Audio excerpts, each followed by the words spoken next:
A hush settled across the realms, unusual in its stillness, unfamiliar in its weight. For the first time in generations, no armies marched across Outworld's crimson plains.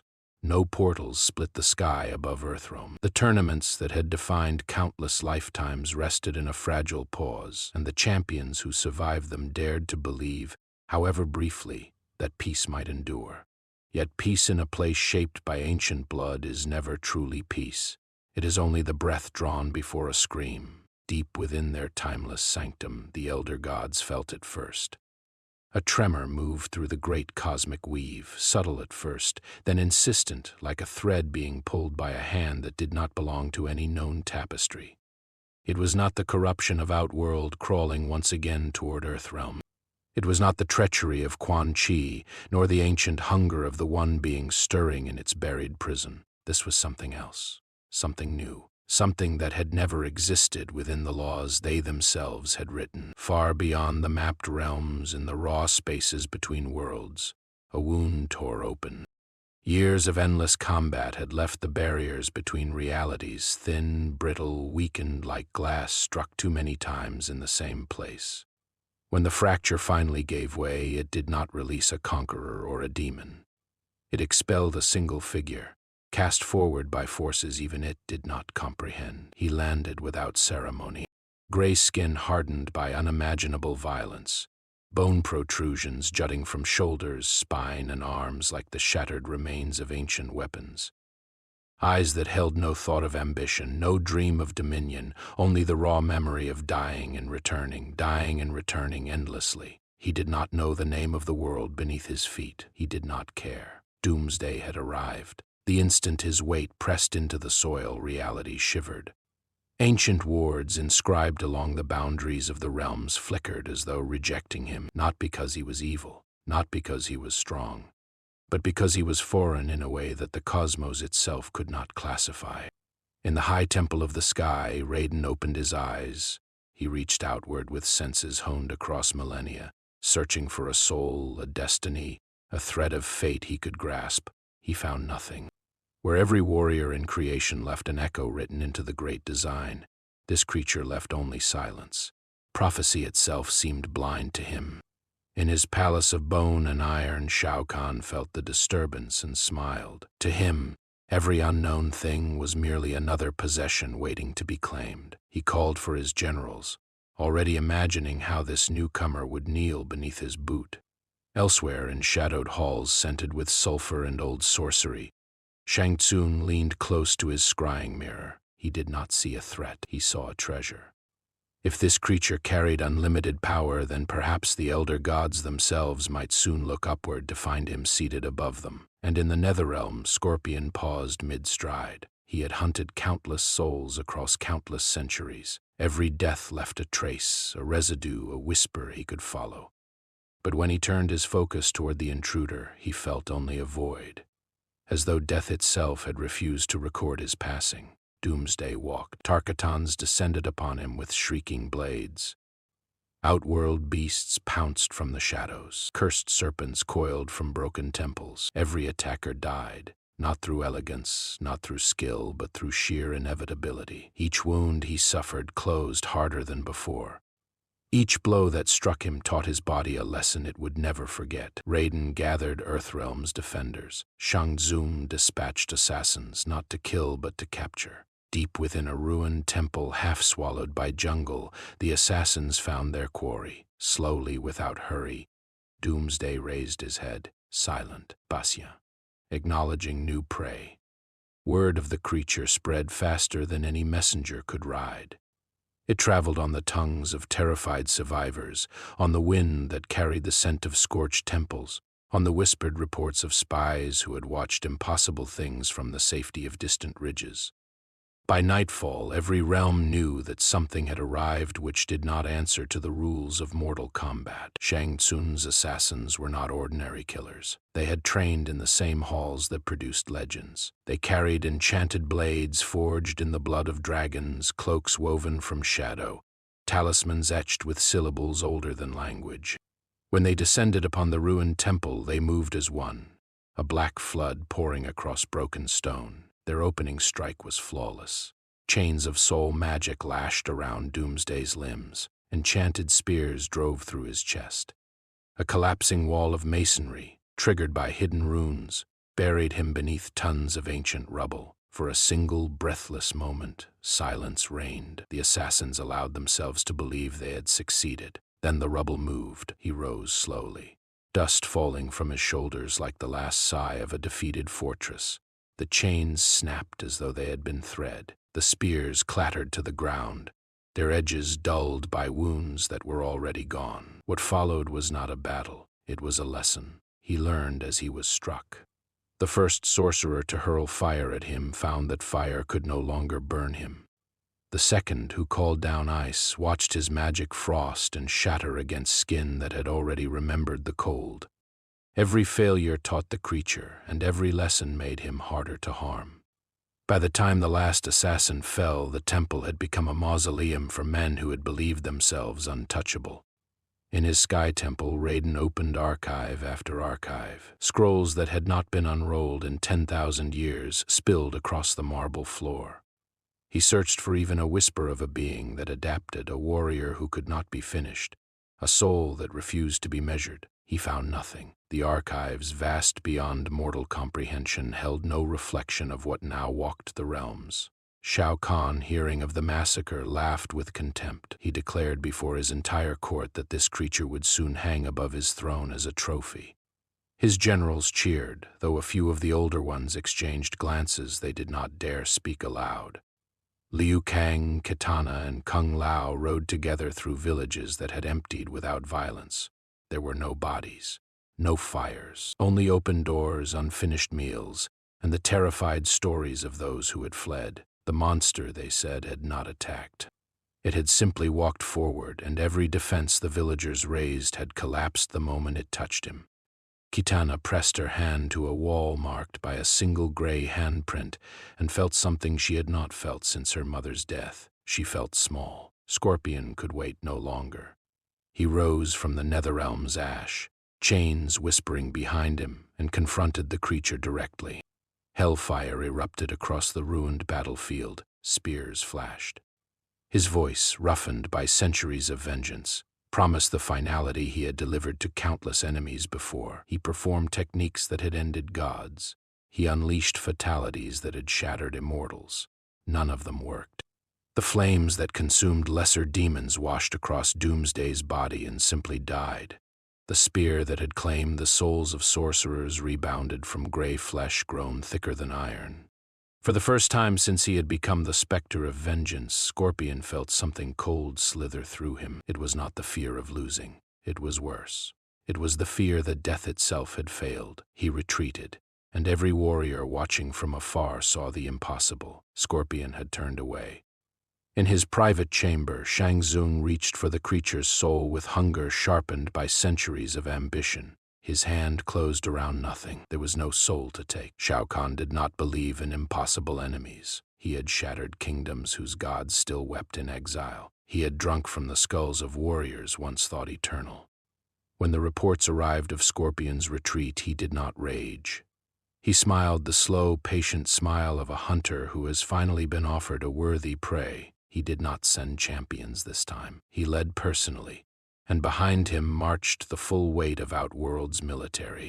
Sindel walked at his side, her voice already humming with the sonic power that had shattered mountains. Baraka led the Tarkatan legions, their blades sharpened until they whispered. Kotal Khan descended from the highlands with the strength of the sun burning behind his eyes. Ermac drifted above them all, an entire graveyard of souls compressed into a single voice. They did not rush. Shao Kahn's strategy was surgical. Enchanted arenas were prepared along Doomsday's path, each one designed to contain, to weaken, to wear down. Cursed relics were buried beneath the soil. Ancient totems were raised to feed on foreign essence. Every advantage that centuries of conquest could provide was arranged upon the board. At first, the plan seemed to work. Doomsday walked into the first arena and was met by a coordinated storm. Sindel's scream shattered the bones in his chest. Baraka's warriors carved his flesh open in 100 places at once. Kotal Khan's blessed blade drove through his heart with such force that the ground beneath cracked. The creature fell. The soldiers roared. Shao Kahn watched, satisfied. Then Doomsday rose again, the wounds sealed as though they had never been. Sindel screamed a second time, and the frequency that had shattered his bones passed through him like a wind through an empty hall. Baraka's blades bit against skin that no longer yielded. Kotal Khan drove the blessed blade forward once more, and this time the weapon broke. The battle continued for hours, and each hour proved worse than the last. Every strategy that succeeded once failed the second time. Every wound taught the creature something new. Slowly, terribly, his adaptations began to move beyond the physical. He started to anticipate. He shifted before Sindel's scream reached him. He turned before Baraka's blade fell. He met Kotal Khan's charge with a movement so precise it seemed rehearsed across 1,000 lifetimes. The Outworld army began to break. Shao Kahn descended from his war chariot then, and the earth shook beneath the weight of his hammer. He crossed the battlefield alone, and every soldier who saw him remembered the emperor of legend, the conqueror who had drunk the blood of gods. He raised his weapon and roared a challenge that had emptied cities. Doomsday said nothing. He never had. Their collision cracked the sky. Shao Kahn's hammer struck with the weight of a mountain, and Doomsday's answering blow shattered the arena beneath them. They fought without pause, without mercy, without rest. Two forces that had never in their existences considered surrender. One built upon domination, upon the certainty that all things bowed. The other built upon survival, upon a certainty older and colder still. The Emperor was strong, but strength in the end was only another rule, and Doomsday obeyed no rule for long. The hammer that had crushed empires slowed. The armor that had turned aside gods dented, then split. When Shao Kahn finally fell, he did not fall from weakness. He fell because every advantage he possessed had, one by one, become meaningless in the presence of a creature that refused to acknowledge them. He crawled from the crater alive, dragged away by his surviving generals. His crown lay broken behind him. Word raced across the realms before the sun had even set.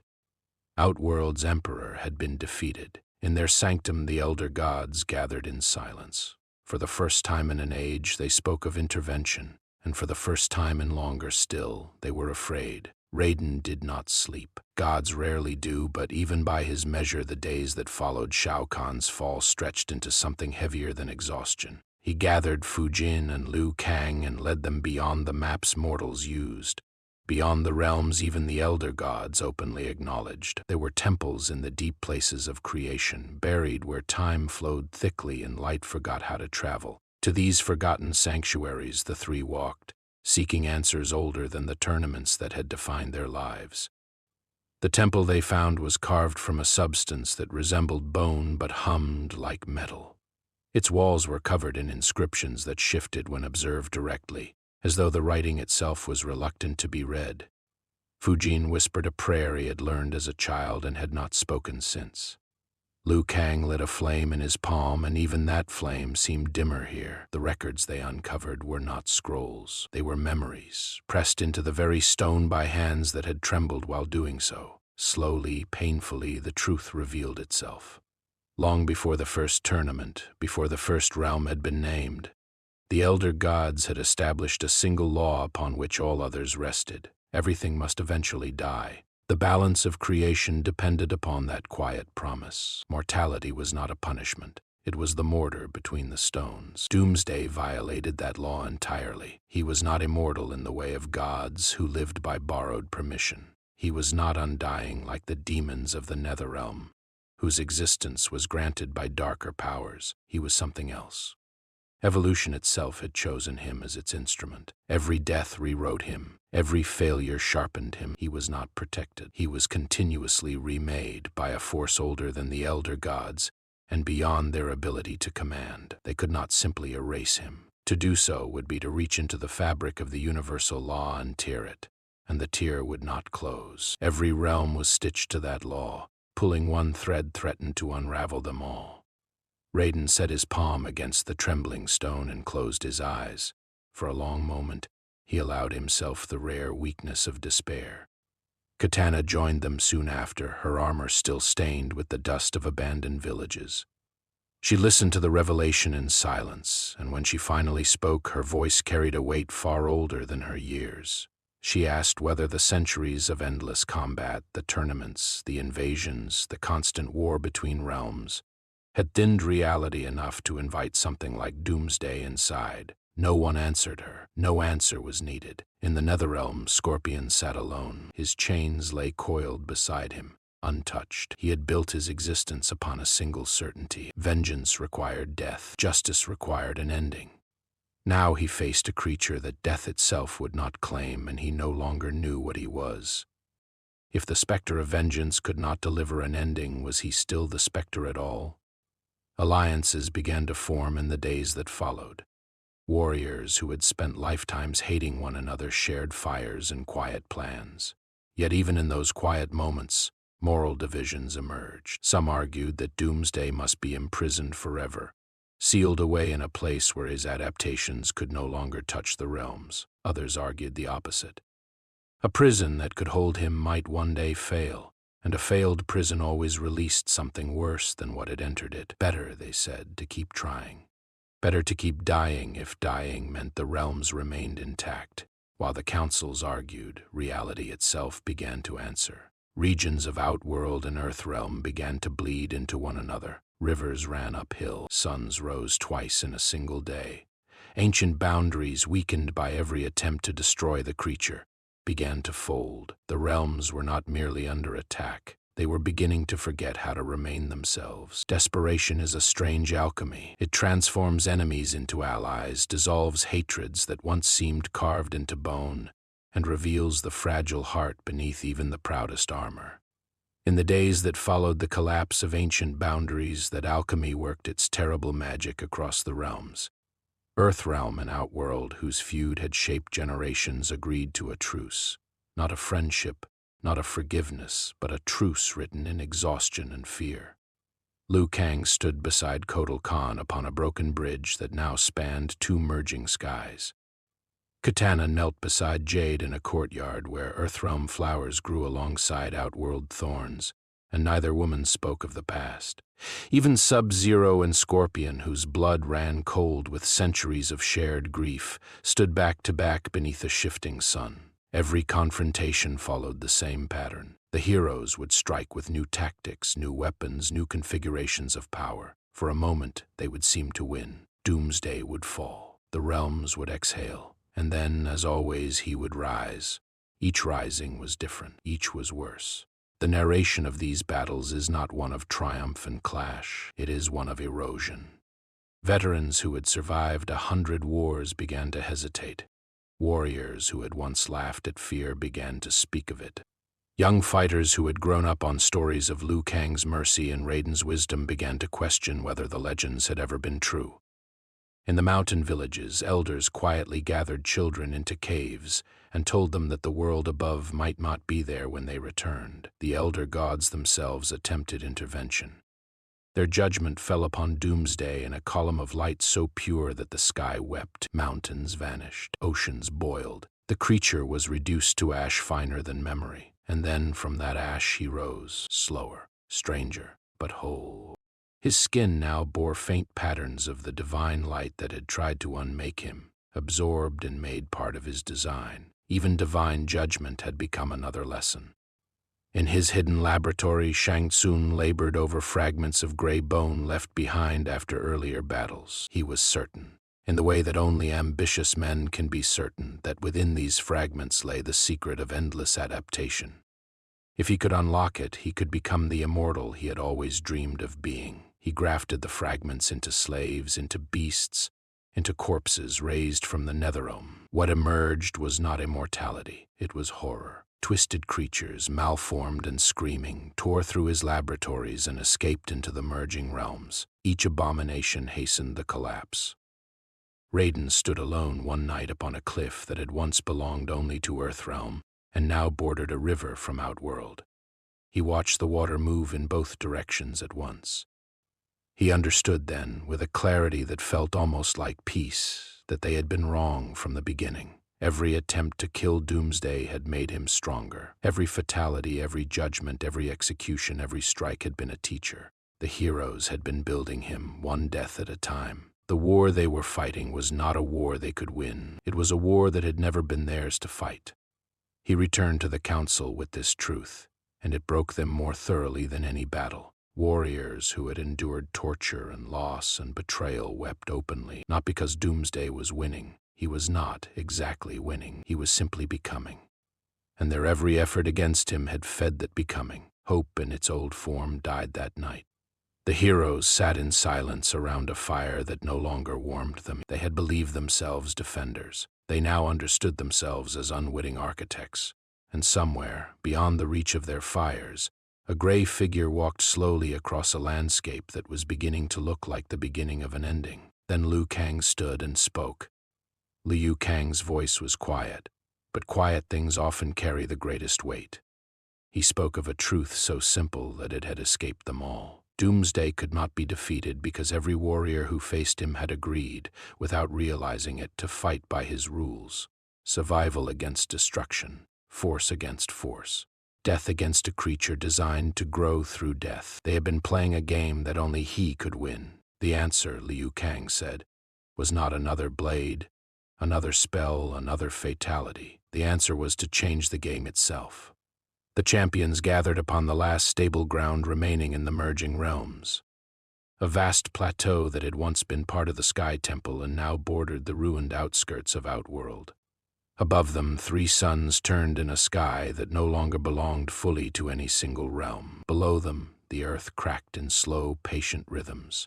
Doomsday was near. They could feel him. He no longer walked. He no longer needed to. The realms themselves bent gently toward him, as though drawn. Raiden spoke first of what would be required. To reshape reality itself, even in a small pocket, demanded a sacrifice greater than any of them had yet made. He would risk the divine essence that had defined him for millennia. If the working failed, or even if it succeeded imperfectly, he might no longer be a god. He might no longer be Raiden at all. Scorpion stepped forward next. His chains coiled at his side, silent. He said only a few words. And yet those words carried the weight of centuries. He would surrender his vengeance. Every soul he had hunted, every ember of hatred that had kept him burning through the long dark, would be given to the working. Without vengeance, he did not know what remained of him. He was willing to find out. Shao Kahn came last, and no one had truly believed he would come at all. His crown was broken, his armor was cracked. Yet he stood as tall as he had ever stood, and when he spoke plainly. He would relinquish domination. The hunger to rule, the drive to conquer, the identity that had defined every breath he had drawn since his rise, all of it would be poured into the working. Some of the assembled warriors did not believe him. They watched his eyes. They saw the truth there. They believed. Katana added her lineage. Sub-Zero added the cold that had been his family's inheritance. Fujin added the winds that carried the songs of dead men. One by one, the champions offered pieces of themselves. Liu Kang offered the most difficult sacrifice of all. He offered the possibility that he would never see the outcome. The working would demand that whoever anchored it be woven into its structure. Victory, if it came, might be witnessed only by those who survived him. When Doomsday arrived, he came in silence. The 3 suns dimmed. The plateau shook. He walked toward them without hurry, and every warrior present understood that this was the last time they would face him. The working began. It was not a battle in the way any of them had known.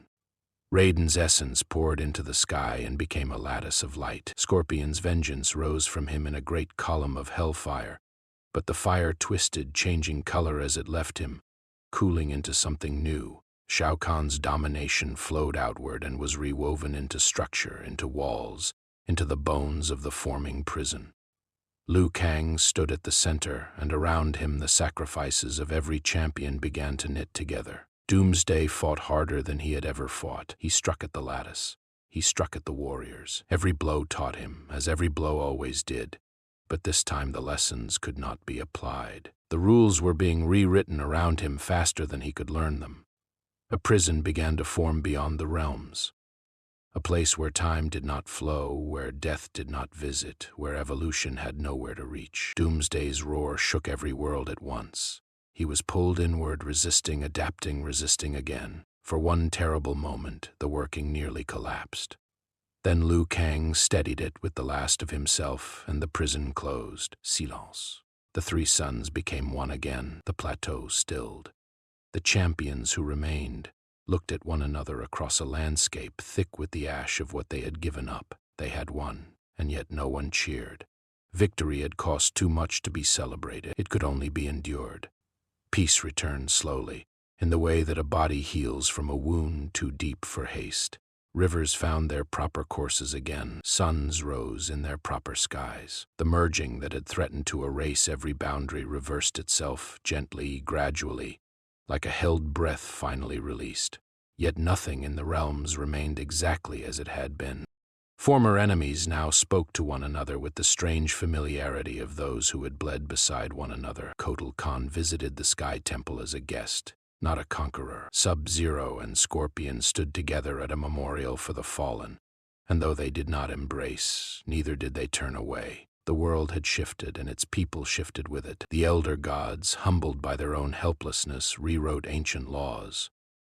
New provisions were added, not to strengthen their hold upon creation, but to prepare it for threats that might come again from beyond their authorship. They acknowledged for the first time that their design was not the only design. Something older, stranger, wilder moved beyond them, and wisdom now demanded they remember it. Scorpion returned to the Netherrealm changed. He walked the ash fields where he had once hunted, and he found that vengeance no longer filled him. In its place, something quieter had taken root. He did not yet have a name for it. He was in no hurry to name it. For the first time in centuries, he allowed himself to simply be. Liu Kang, or what remained of him, existed now as a presence more than a person. He appeared in dreams. He guided quietly. He was mourned and he was honored, and in his absence a new order began to rise. It was founded not on tournaments, not on conquest, but on cooperation. The realms had learned at unspeakable cost that unity was no longer a choice. It was the foundation. Shao Kahn returned to Outworld with a broken crown and a quieter court. He did not surrender his throne, but he did not raise armies. He watched the borders. He kept his silence. Domination alone, he had learned, could not preserve existence. He did not speak of this lesson aloud. But those closest to him saw it in the way he now studied the horizon. Generations passed. Children grew up hearing stories of the creature that even fatalities could not finish. Old warriors sat by fires and spoke of the days when reality itself had trembled. Ancient temples that had once celebrated victories were recarved with warnings instead. Do not build cages, the warning said, for what should never have been born. Do not test the walls of the deepest prisons. Do not forget the price of that peace. The prison hell. It required constant balance, maintained by every realm together. The great powers of Earthrealm, Outworld, the Netherrealm, and beyond each contributed a portion of their essence to sustain it. On days when a realm faltered, the others compensated. On days when all faltered, the sky wept quietly and reality shivered, and the champions remembered. Doomsday became in time more myth than memory. His name was spoken in low voices by parents warning restless children. Scholars debated whether he had ever existed at all, the oldest among them. Those who had lived through the Great Convergence only smiled sadly and said nothing.